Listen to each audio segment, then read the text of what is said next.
Pinakabandi nga namin yung kainan, kaya naman pag may birthday, hindi talaga mawawala yung handaan. Tatlo nga silang may birthday ng March at kung matatandaan nyo, ay binlag ko din yung una, which is yung birthday ni Popoy. Pero dahil ang birthday ni JP ay papatak ng Holy Week, sumabay na lang siya ng celebration kay Inton. Masasarap nga din yung handaan nila dito guys. Meron nga silang chicken alaking, menudo, pansit canton, at spaghetti. As usual, hindi pa napipicturan at hindi man lang makantahan yung mga may birthday, nagsusunggaban na. Buti na lang may vlogger kayong friend, kundi wala kayong pang memories. Huyang feeling, nakipag-agawa na nga rin ako at sumandok na ako ng minudo. Sa tagal ko ba namang nagsushoot ng mga handaan namin, talagang lagi akong nauubusan ng ibang putahe. Kaya naman kumuha na rin ako ng spaghetti dahil hindi na nga ako magre-rice dyan. At isinunod ko naman yung alaking. Isang piraso nga lang ng chicken yung kinuha ko kasi baka hindi ko rin maubos. Pagka kasi may mga handaan at marami ako nakikitang pagkain, parang nauumay ako. Ganon din ba kayo yung pag maraming nakahain sa mesa? Hindi kayo kumukuha ng marami kasi nakakaumay. Tapos pag wala na, hinahanap-hanap nyo.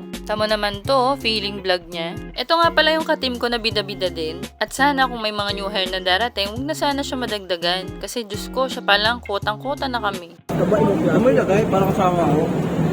Ano man ang bakla? O diba, gusto niya sa kanya nakaharap yung camera. Kala mo naman, pogi.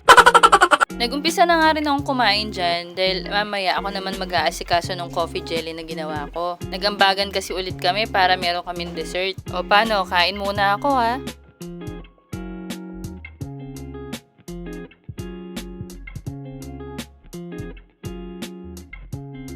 Hindi pa nga ako tapos kumain, may nagre-request na ng coffee jelly kaya kinuha ko na agad para matikman na nila at excited na ako sa mga pambubuli nila. Yun naman guys, lalaitin natin yung coffee jelly ni Ate Alicia.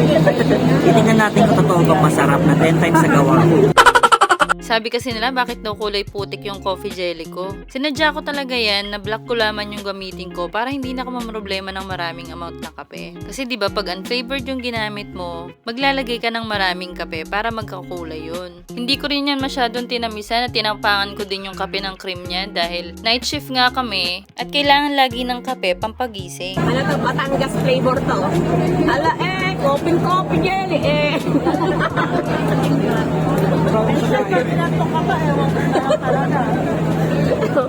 Ewan talagang makikipaglabasan ako ng batso.